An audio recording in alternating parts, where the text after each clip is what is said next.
The author, parenting expert and mother of three, Liz Fraser, is here. But Liz, you disagree quite vehemently. I do disagree. I've given birth 3 times, each time in hospital, and I never considered giving birth at home. And I think much of the language that's being used in this whole discussion is really significant, actually. And a lot of it centres around the mother and the wishes of the mother, which is really important. Look, you know, my births were fairly traumatic, like many people are, so I'm very sympathetic to that. And anything which makes the experience more pleasant for the mother has been shown to be good for the baby. But the very important person involved in this is the baby, and people are using the word positive, and it's a very positive experience, and women should have choice, and it's about having the loveliest experience.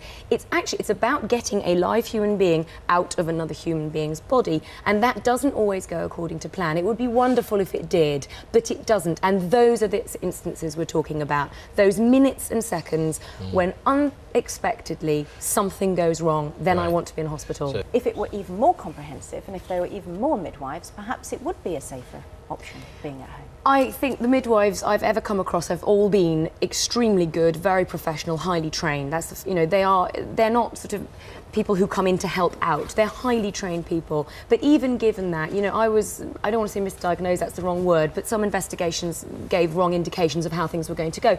People make mistakes, and that's completely natural. I compare it a little bit with wearing seatbelts in cars. You know, I'm pretty sure that most of the time we drive around, if my kids didn't wear a seatbelt in the back of the car, they'd probably be fine. We'd probably get there, no problem at all. It's if there's an accident, if it is just safer to be somewhere, like in the case of the car, with a seatbelt on. And if things go wrong, if you hemorrhage, I mean, terrible things can go wrong very, very quickly. I don't think the benefit of being at home outweighs the potential risk of being at home.